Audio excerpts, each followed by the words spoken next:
This aircraft, though it was not the most advanced and not even the most successful of the German World War II bombers, is still widely known. Its distinctive shape reminds most people immediately of World War II and the Battle of Britain. So today we will take a look at the history and development of this interesting plane.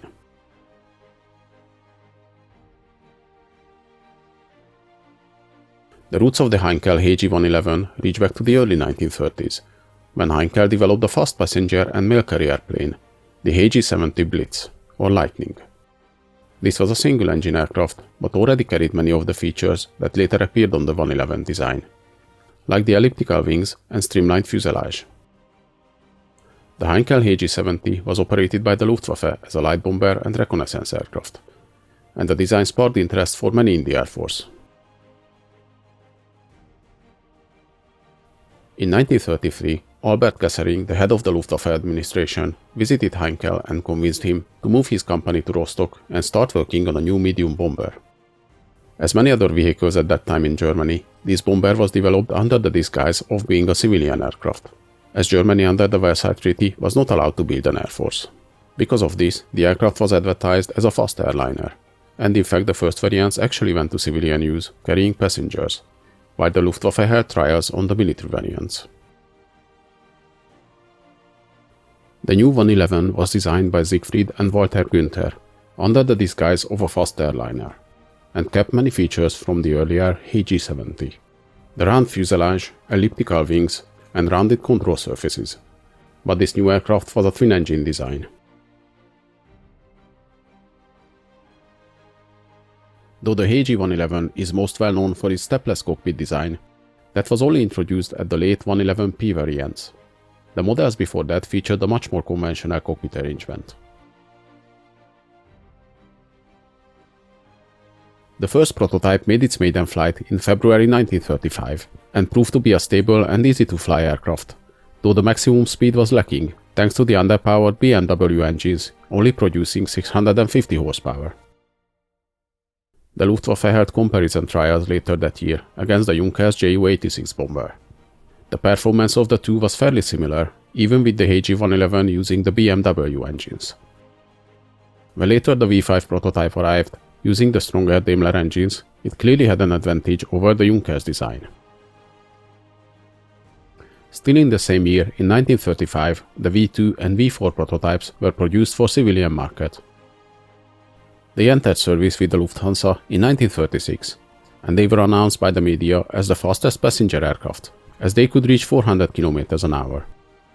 But this performance was inflated, as in reality the maximum speed was around 360 km an hour. They were capable of carrying 10 passengers and entered civilian service as HE-111C version. Meanwhile, the V1, V3 and V5 prototypes with refined wings and other improvements were trialed for military use. They had machine guns added at the nose, the top and the bottom. The last one was quite a strange dustbin type retractable gun position, basically an open basket with a gun.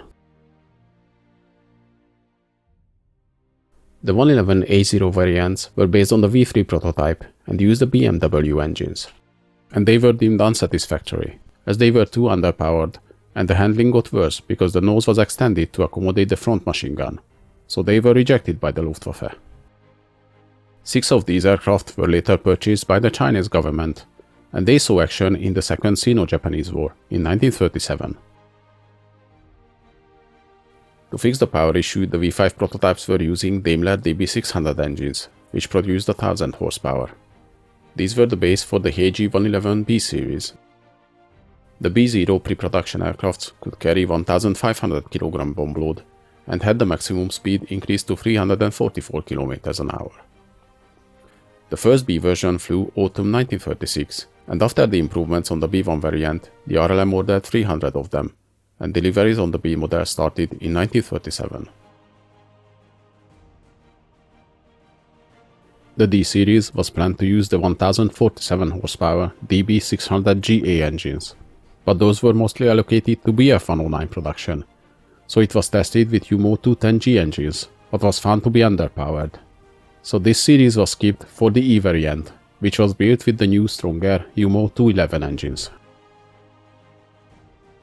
The E variant had a bomb capacity of 1,700 kilograms, and later with engine improvements this raised to 2,000 kilograms, and they could reach a top speed of 390 kilometers an hour. Around the time the WWII variant entered production, the RLM started to be interested in the rocket-assisted takeoff methods, to increase the bomb load and shorten the takeoff distance for heavy bombers. Helmut Walter's company developed reusable rocket boosters, which were tested on the WWII model in 1937. The rocket boosters were installed under the wings on the bomber, connected to a control panel where the pilot could initiate the ignition during takeoff.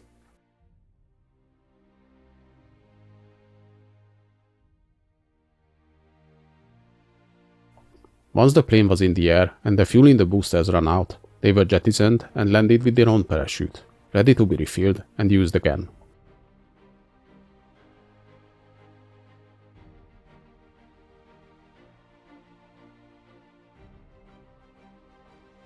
The following F variant introduced revised wings, with straight leading and trailing edges. These were easier to build than the earlier elliptical designs.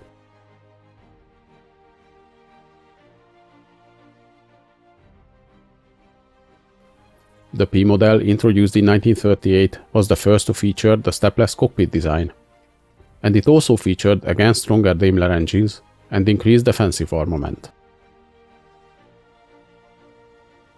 Finally, the old dustbin ventral gun position was replaced by a fully enclosed gondola for the gunner. With the improvements, the maximum speed of the aircraft increased to 475 km an hour. Most of the 111s used in World War II and seen in any documentaries are the HE models. This was the most produced definitive variant of the bomber. This variant was introduced in 1939, and because the Daimler engine's availability was not certain, this variant again used the UMO 211 engines, producing 1100 horsepower. This variant served all through the war, and went through a lot of improvements during its service. Increased armor and armament, even stronger engines, increased bomb load, external bomb racks, and option for carrying torpedoes. Maybe the most interesting version was the HE 111Z, basically two 111s mated together featuring twin fuselage and 5 engines. Originally they were designed to tow the Me-321 Gigant gliders. Later there were plans to use them for several other roles as well. They could carry the Heinkel HS-293 guided anti-ship missiles, or they could be used as long-range heavy bombers, but in the end their combat use were minimal.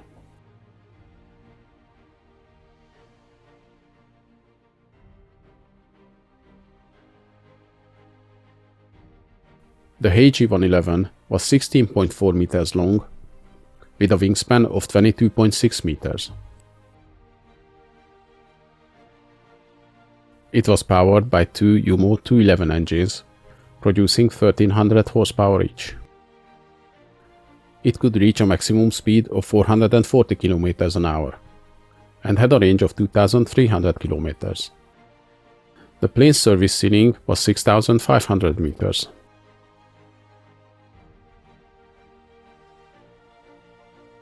The usual defensive armament consisted of 7.92mm machine guns, though on some models the nose and rear positions were swapped for 20mm cannons and 13mm machine guns. The bomb load was 2000 kg internally, or 3600 kg externally.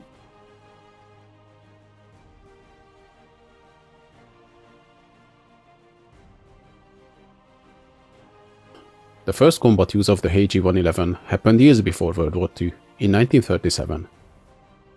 In February that year, a decision was made in Germany to send some modern bomber aircraft to the Condor Legion fighting in the Spanish Civil War against the nationalist forces.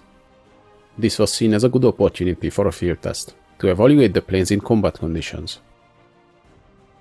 In the same year, the early versions also seen combat, when the Chinese deployed the 6 purchased aircraft against the Japanese in the Sino-Japanese War.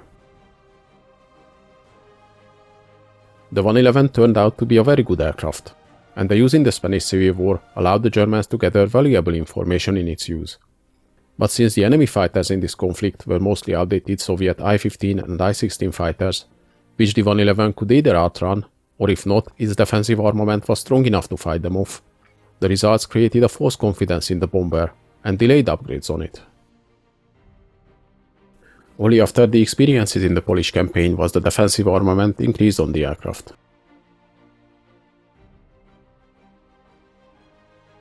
After the invasion of Poland and before the Western campaign, the 111s were mainly used against the British Navy.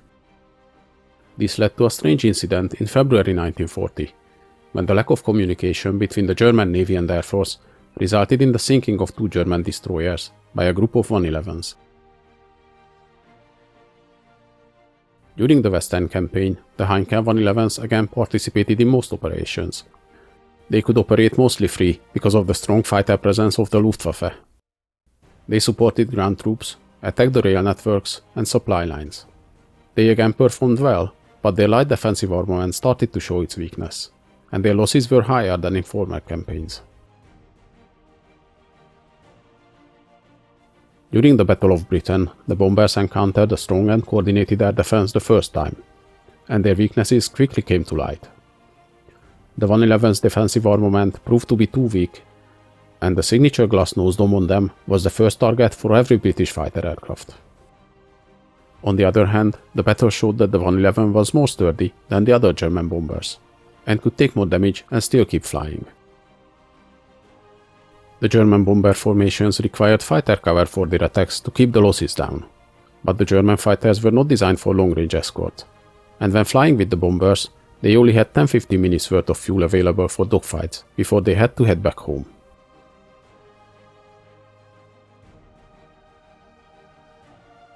At the North African theater and on the Mediterranean, the 111s were used to attack Allied convoys, and they also assisted the attacks against Crete and Malta.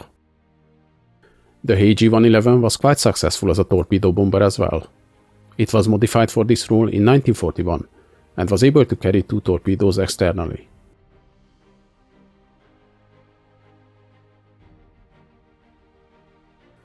On the Eastern Front, the 111s were again used heavily, not just as tactical bombers, but as transport aircraft as well, flying supplies or troops if needed.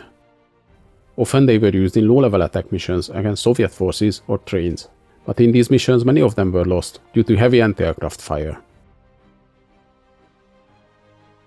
Though late in the war, the 111s became increasingly less effective and less useful, as the defensive nature of the war required more fighters than bombers. But the Germans kept them in service as they were used in many specialist roles.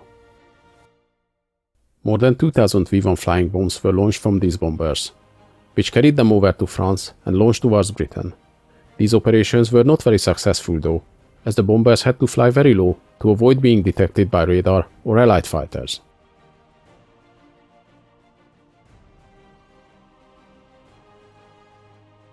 They were also used in anti-ship operations against the Soviet Navy, carrying the Heinkel HE 293 guided missiles and anti-ship radar.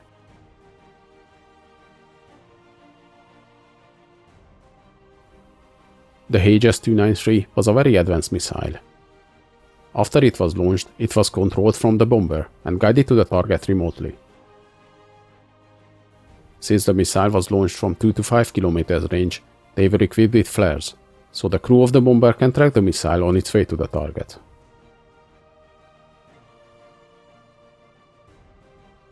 The Heinkel HE 111 was maybe the most prominent German bomber of World War II, used in many roles all through the war. Though newer and better planes were developed during the war, this plane was kept in service as it was easy to produce and proved to be very versatile. Altogether around 7,000 units were produced until 1944, when production was stopped as the German Air Force was on the defensive. After the end of the war, they were still built in Spain under license until 1956.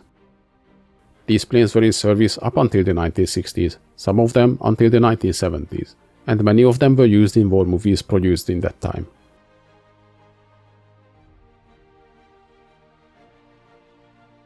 Hope you guys enjoyed this video. Please leave a like, subscribe to my channel, and in the comments let me know if there's any interesting events or vehicles you'd like to see.